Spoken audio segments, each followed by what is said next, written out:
নমস্কার বন্ধুরা, শুভ সকাল। আমার ছোট্ট মিনি ব্লগে আপনাদের জানাই অসংখ্য অসংখ্য স্বাগত। আজকে হচ্ছে আজ 11ই জুন। শাস্ত্র অনুযায়ী আজ জগন্নাথ দেবের স্নান যাত্রা। তো সকাল সকাল উঠে পড়লাম। এদিকে পিসি চলে এসছে, পিসি ঘর ঝাড়ু দিয়ে ঘরটা মুছে নেবে।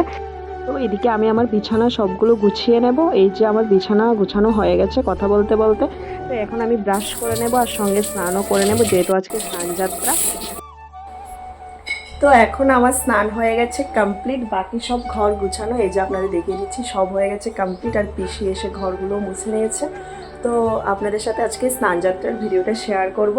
ফেস না দেখালে তো আপনারা বুঝবেন না যে কি আমি ভিডিও করছি না।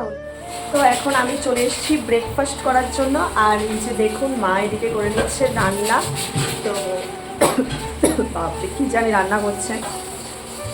এখন ঘড়িতে বেজেছে, আপনাদেরকে টাইমটা দেখাই। এই যে দেখুন ঠিক 7:30 বেজেছে। এখন আমি করে নিচ্ছি সকালের চা। চায়ের সাথে যত কিছুই থাক না কেন মুড়ি আমার লাগবেই। তো মা এখানে দিয়ে দিচ্ছে পুজো, মা সমস্ত রান্না বান্না সেরে পুজো দিচ্ছে। এখন ঘড়িতে 9:30 বেজে গেছে। মা এখানে আরতি করে নিচ্ছে। তো আমিও চলে গেলাম পাশের বাড়িতে বলার জন্য যে আজকে তো স্নান যাত্রা, ওইখানে যাওয়ার জন্য। তো রাস্তাতে গিয়ে দেখলাম যে এই যে পুচি আর অভিশান ওরা আসছে স্কুল থেকে। তো এদিকে ওদের বাড়িতে পুরো স্নান যাত্রার সমস্ত রকম প্রিপারেশন চলছে। আর এই হচ্ছে আমাদের যজ্ঞ ভাই, আর তার সাথে আছে আমাদের সুভদ্রা বোন এবং বলরাম দাদা। তো এখানে সমস্ত প্রিপারেশন চলছে। আর এই হচ্ছে আমাদের জয়রাম ঠাকুর।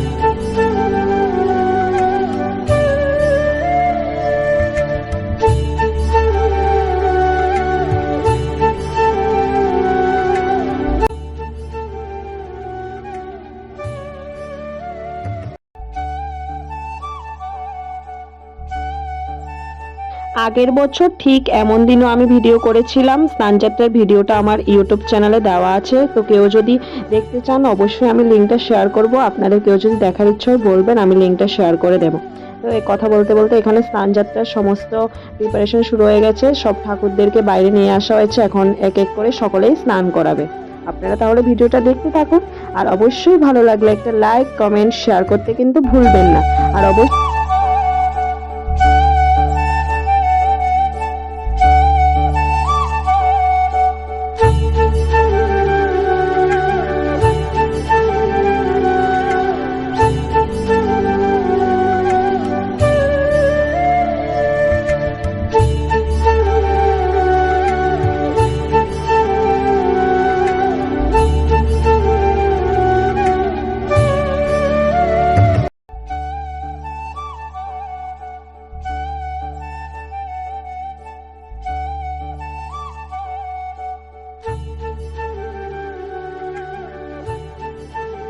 এক এক করে সকলেই ঠাকুরকে স্নান করিয়ে নিয়েছে। এখন ঠাকুরগুলোকে ঘরে নিয়ে যাওয়া হবে এবং 4 দিনের জন্য ঠাকুরদেরকে ঢাকা দেওয়া হবে। শাস্ত্র অনুযায়ী এটা বলা হয়ে থাকে যে স্নান যাত্রার পর নাকি জগন্নাথ দেবের জ্বর আসে। তো কে কে এই নিয়মটা জানেন অবশ্যই কিন্তু কমেন্ট করে জানাবেন। আমার নিয়মটা খুবই ভালো লেগেছে। হ্যাঁ, সেটা হবে না কেন স্নান যাত্রা। তো এখানে মা বরণ করে নিচ্ছে। স্নান যাত্রা শেষ, এখন ওরা ঘুমিয়ে পড়বে। তো তারপর এক এক করে সবাই বরণ করে নিয়েছে। তো এখানে কীর্তন চলছে, আমি অতটুকু অবধি ছিলাম আর ভিডিও করিনি। এখানে মা আমার জন্য প্রসাদ নিয়ে এসছে। দুপুরবেলায় আমার দুটো পার্সেল এসেছিল, তো ব্যস্ততার কারণে আর খোলা হয়নি। তো এখন ভাবলাম কি পার্সেলগুলো খুলি এবং আপনাদের সাথেও শেয়ার করি। তো জিনিসটা হচ্ছে একটা লাইটের একটা কাচের জার, যেটা ডেকোরেশনের জন্য দরকার। তো আমার ছিল দুটো, কিন্তু একটা ভেঙে গেছে, তো তার জন্য এটা নিয়ে এসেছে। আর এখানে আমি লাগিয়ে দিয়েছি। আর সাথে এই শিব অন্নপূর্ণার ছবিটা আমি ফ্লিপকার্ট থেকে নিয়ে এসেছি। ছবিটা ভীষণ সুন্দর হয়েছে। আপনাদের কাছে কেমন লেগেছে অবশ্যই কিন্তু কমেন্ট করে জানাবেন। ছবিটা কিন্তু আমি স্পেশালি নিয়ে এসেছি কিচেনের জন্য। আজকের মতো ভিডিওটা এখানেই এন্ড করছি।